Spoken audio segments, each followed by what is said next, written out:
I want to start with a specific feeling. You know that feeling when you're walking through a city like, say, London or maybe parts of downtown Boston? Oh, yeah.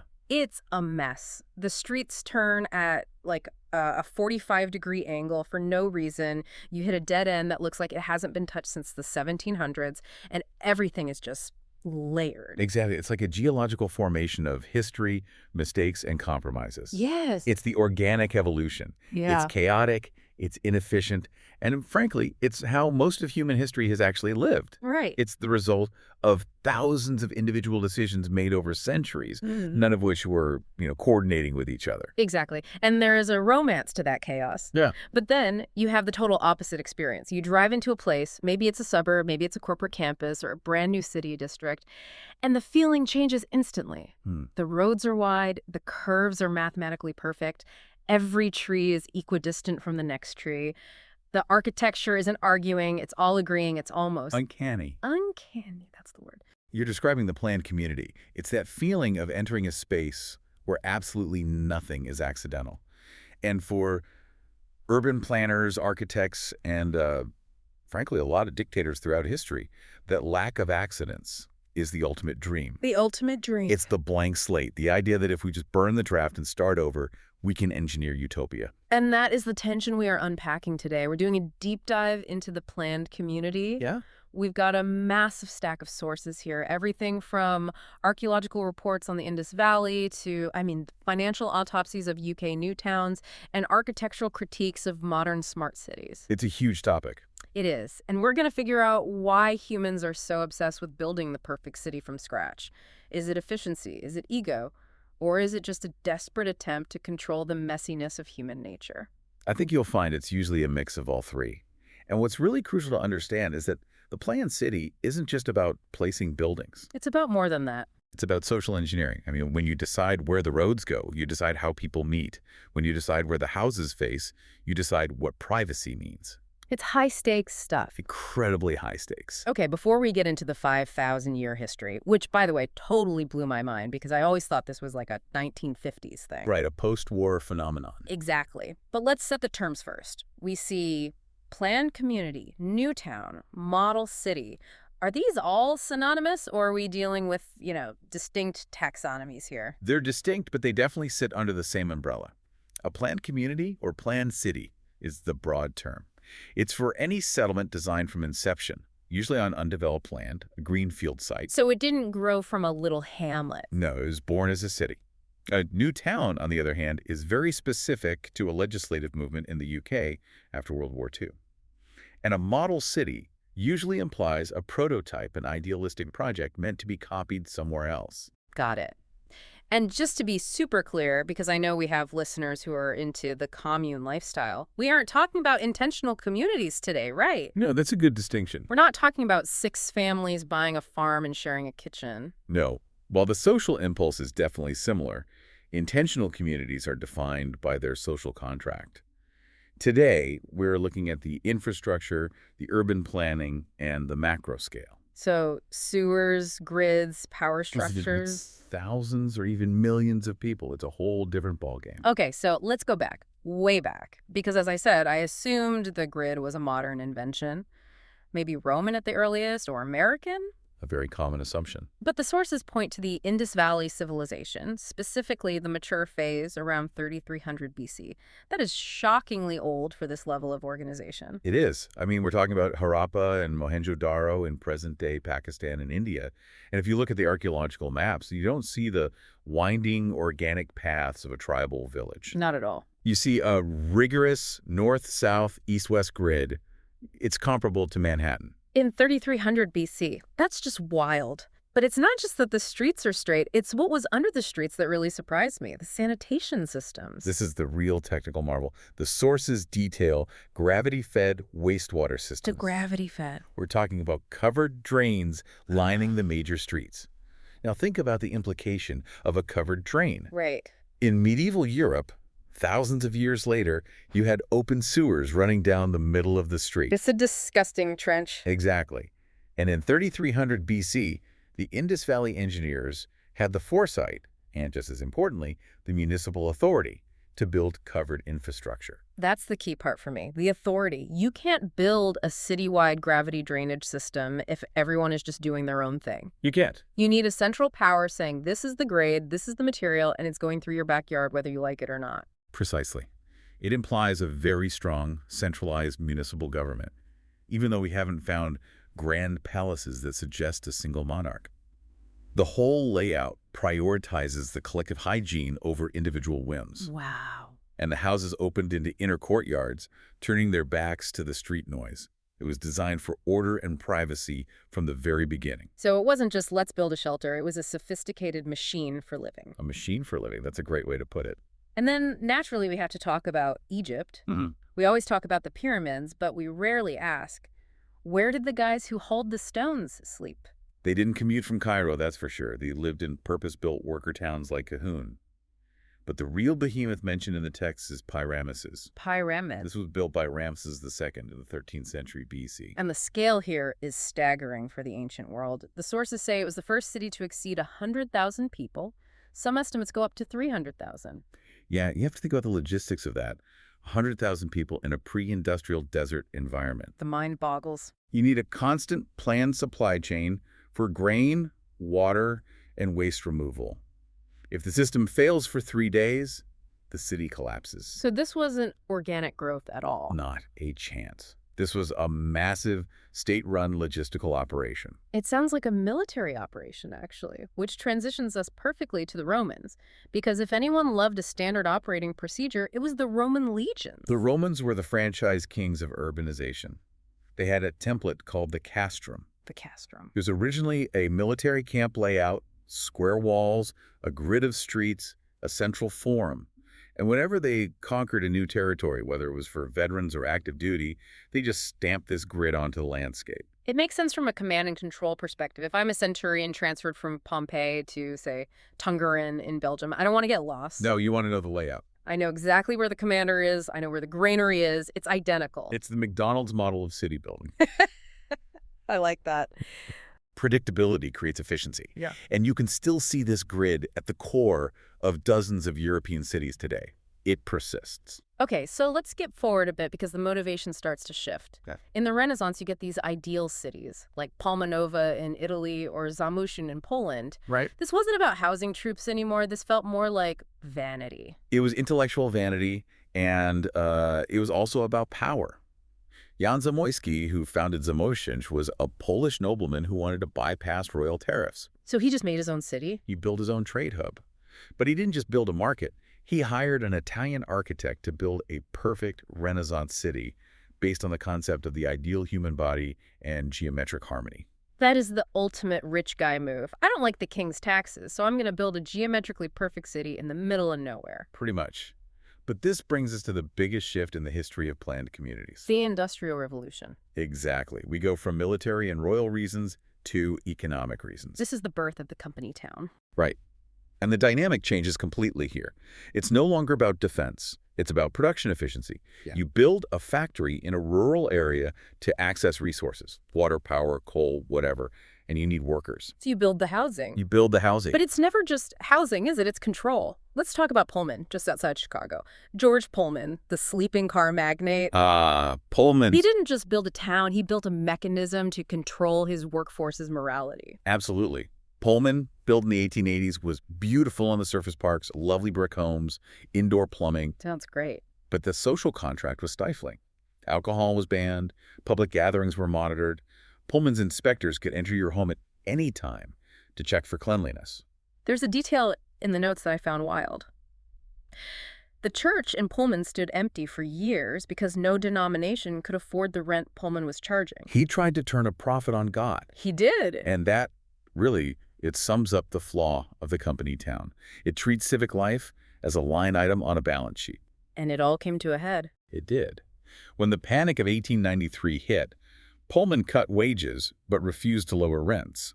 That led to the famous Pullman strike, which crippled the nation's railways. It proved that you can plan the streets, but if you squeeze the people too hard, the plan explodes.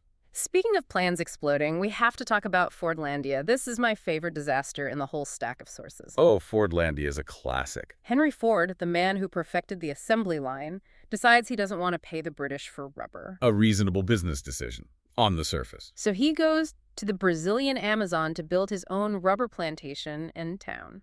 And he brings the Dearborn, Michigan mindset to the rainforest. It's a case study in ignoring local context. Completely. He built American-style clapboard houses with asbestos roofs, which in the jungle heat turned into ovens. Unbearable. And the diet. Yeah. He tried to force the Brazilian workers to eat oatmeal and whole wheat bread and banned alcohol. He was trying to export 1920s American Puritanism to the Amazon. And he mandated square dancing. He mandated square dancing. Are you serious? He believed it was a wholesome moral activity. Oh my God. Imagine the scene. Sweltering heat, exhausted workers, and Henry Ford's managers demanding they do-si-do. It had to end badly. It led to a revolt. The workers literally chased the managers into the jungle. Wow. But the failure wasn't just cultural, right? There was a massive agricultural failure, too, because Ford didn't listen to the botanists. Correct. In the wild, rubber trees are spaced out to prevent the spread of leaf blight. Makes sense. Ford planted them in tight rows, like corn in Iowa, for efficiency. The blight jumped from tree to tree and destroyed the entire crop. It's a perfect metaphor. It is. He tried to impose an industrial grid on a biological system, and nature pushed back hard.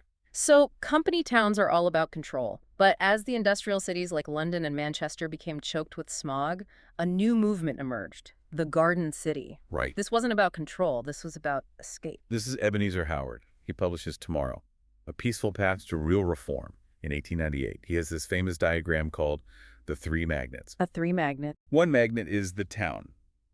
It has jobs, but it's dirty. One is country. It has clean air, but no jobs. The third is town country, the Garden City. It sounds lovely. Town country. The theory was to capture the best of both. Moderate density, surrounded by a green belt of agriculture, all connected by rail.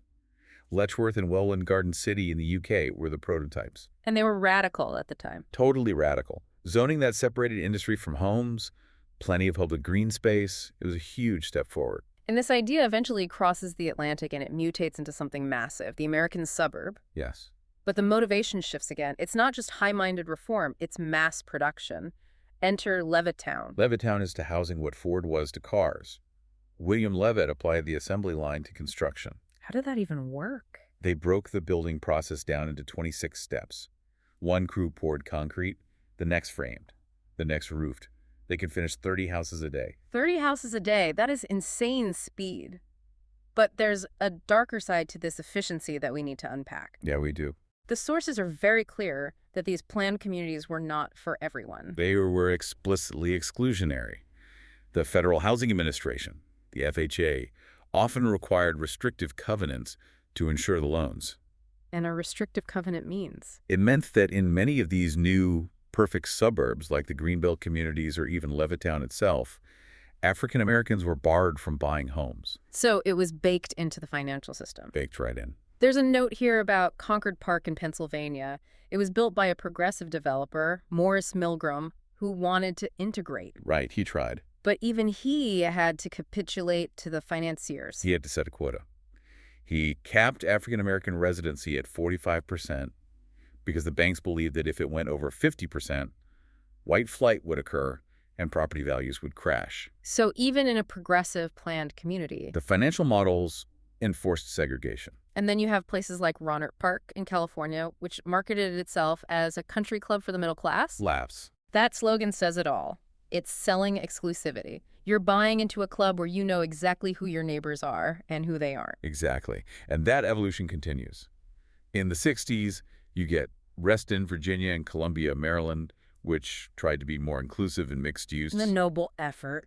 But then, enter Disney.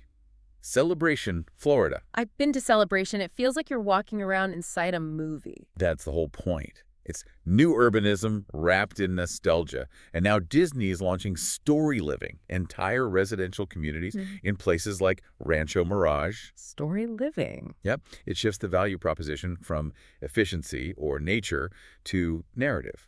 You are paying to live inside a curated story where the sidewalks are always clean and the background music is always pleasant. It's the Truman Show as a business model. Pretty much. But while America was building these suburbs, the UK was doing something completely different. The New Towns experiment. This wasn't private developers, this was the state. Yeah, and the context here is key. Post-World War II, Britain is battered. The Luftwaffe destroyed millions of homes. You have this terrible overcrowding in Victorian slums. So they had to do something drastic. They did. The government passes the New Towns Act of 1946. They didn't just want to build houses. They wanted to physically move populations out of London into self-contained towns. And the big daddy of them all is Milton Keynes. The third generation, yep. Milton Keynes is fascinating because it was designed for the car, but differently than L.A. How so? It has a grid of distributor roads designed to keep through traffic out of neighborhoods. You can drive across the city at 60 miles per hour, but your house is on a quiet cul-de-sac. A city for the car, but not through the homes. Exactly. And we have to mention the concrete cows. Yes, the famous public art. It became a punchline for the artificiality of the place. Look, even the nature is fake. But the real issue with the new towns wasn't the cows, it was the money. The sources mentioned the financial model was tricky. What does that mean? It was a huge gamble. The development corporations borrowed money from the treasury to buy the land and build the infrastructure. Okay. The plan was that as the town grew, land values would rise, and they would pay back the loan with interest. Sounds plausible. But in the 1970s and 80s, inflation skyrocketed. The interest payments ballooned, but the land values didn't catch up fast enough. Oh, no. It became a massive debt trap for the government. And socially, it wasn't a paradise either. They coined a term for it. Newtown blues. This is a crucial psychological phenomenon. They took families from the slums of East London. Now, those slums were poor, but they were tight-knit. Right, you had community. You knew your neighbor, your mom lived down the street.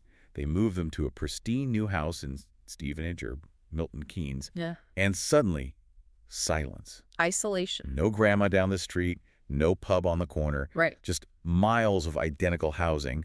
It created profound social isolation and depression. It proves that community is harder to build than infrastructure. So much harder. You can pour concrete, but you can't moor friendship. Precisely. Okay, let's scale up. We've talked about towns. Now let's talk about power. Capital cities.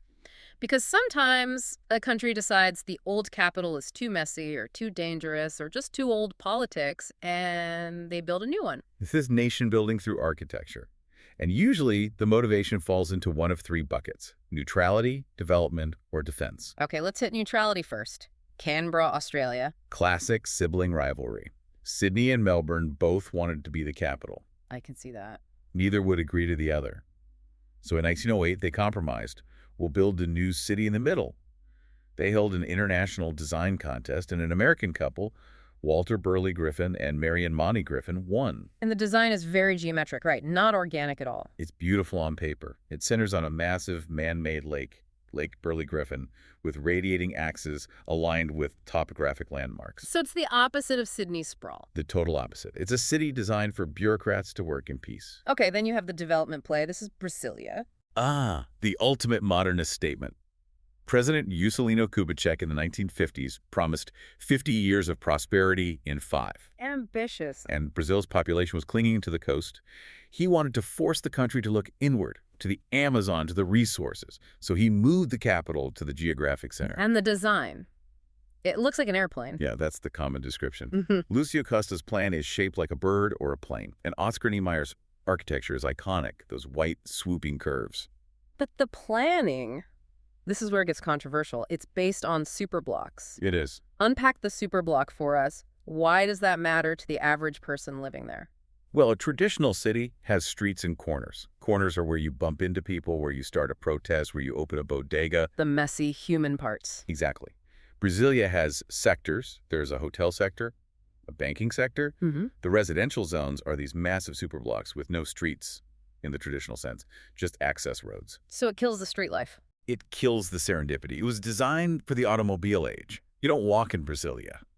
And sociologically, some critics argue this was intentional. Intentional how? It's very hard to organize a revolution in a city with no public squares and vast distances between everything. Which leads us to the third motivation, defense, or paranoia, depending on how you look at it. Naypyidaw, Myanmar. Right. In 2005, the military junta moved the capital from Yangon to a greenfield site in the middle of the jungle. Just packed up and left. And it is massive. We're talking 20-lane highways that are completely empty. It moves the government away from the coast, protecting against amphibious invasion, and it isolates the leadership from the general population. It's a fortress disguised as a city. That's a perfect description. And this trend isn't dying. I mean, Indonesia is building Nusantara because Jakarta is sinking. Egypt is building a new capital because Cairo is bursting. That's happening all over. It seems like the capital city business is booming. It is, but the center of gravity has shifted. In the 20th century, the West was building new towns. In the 21st century, the mega projects are almost exclusively in Asia and the Middle East. Okay, let's dive into that. Section 6. The modern mega projects. Because the scale here makes Levittown look like a Lego set. It really does. Let's look at China. China has a deep tradition of planned cities. Ancient capitals like Chong'an were strict grids based on feng shui and imperial power. A long history of this. A very long history. But today, they are building special economic zones. Pudong in Shanghai was farmland in 1990. Now it has a skyline that rivals Manhattan. And now they have Xiong'an. Xiong'an is President Xi's legacy city. It's being built about 100 kilometers from Beijing. It's intended to be a showcase of ecological civilization. So a green city. Automated traffic, massive green spaces, limiting population density. It's the state trying to prove it can solve the big city disease of pollution and congestion. Then you go to the Middle East and you see these two different visions of the future. You have Jubail in Saudi Arabia and Masdar in the UAE. Very different visions. Jubail is the industrial titan. It was built in the 70s and 80s, essentially, to process oil and petrochemicals. It's the largest civil engineering project in the world. Wow. And get this, it creates 50% of Saudi Arabia's drinking water through massive desalination plants. It is a city of brute force engineering. And Masdar, what's its story? Masdar is the eco-utopia, designed by Norman Foster's firm. It was meant to be zero carbon, zero waste, car-free. It uses ancient Arabic design principles, narrow streets to create shade, wind towers to catch breezes. Toltec. Combined with high-tech solar. But the sources suggest Masdar hasn't quite hit its targets. It's a bit of a ghost town. It's struggled to attract tenants, it's very expensive, and it highlights the risk of these smart cities. You can build the most sustainable building in the world, but if people don't want to move their business there, it's just a museum of good intentions. And there's a darker undertone to the smart city concept too, isn't there? In places like China or the new developments in the Middle East, smart means sensors, it means cameras, it means data. Absolutely. A smart city is a surveillance city. If the garbage can tells the central server when it's full, that's great efficiency. Sure. But if the streetlight tracks your gate and facial recognition logs your entry into a building, you have created a panopticon. The planned community becomes the monitored community. That's a chilling thought. Okay, let's take a detour into the weird stuff. Section 7. Curiosities. Because sometimes you don't build a city for a nation, you build it for a specific type of person. Right. Scientists? The Soviet Union loved this. Akademgorodok. Academic town in Siberia. Academic town. They took the best physicists, mathematicians, and biologists, gave them better apartments and better food than the rest of the USSR, and put them in the middle of a forest. It sounds like a golden cage. It was. It allowed for a degree of intellectual freedom that didn't exist in Moscow, but it was also a way to contain them. And Japan did something similar. With Tsukuba Science City, they consolidated dozens of research institutes. But again, the new town blues hit. There were high rates of suicide and depression in Tsukuba in the early years because it was sterile. Just labs and no life. No nightlife, just labs. Then you have resource towns. Kiruna in Sweden is the wildest story here. Kiruna is incredible. It exists for the iron mine. But the mine has dug so deep that the ground is destabilizing. The town is literally sinking into the earth. So they have to abandon it. No.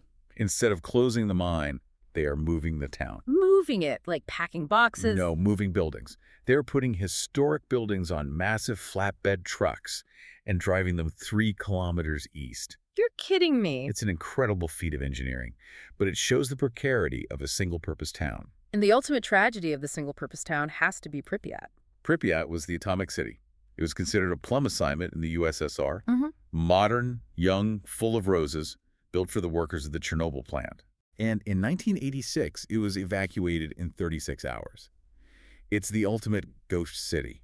Now, a time capsule of failed planning and failed technology. There's one more I have to ask about because it sounds fake. The Marble City. Ashgabat, Turkmenistan. What's the deal there? The former president had an obsession with white marble. The city holds the Guinness World Record for the highest density of white marble-clad buildings. Wow. It looks blindingly bright in the sun. Wide boulevards, gold statues of the leader, and almost no people on the streets. It is a monument to one man's ego, solidified in stone. So we've toured the world, we've seen the grids, the sectors, the marble, and the swamps. The big question is, does it work? Session 8, success and failure. It's a spectrum. It's not a simple yes or no. Okay, so let's start with the failure. On the failure side, we have Fordlandia, obviously, or a place like Craigavon in Northern Ireland. Craigavon. It failed because it tried to be a linear city, strung out along a highway. But humans don't live linearly. We live radially. We want a center.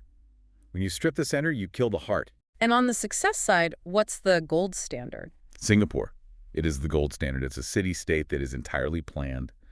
The Housing Development Board, the HDB, builds these massive high-rise estates where 80% of the population lives. 80%. And they are integrated with transit, food courts called hawker centers, and parks.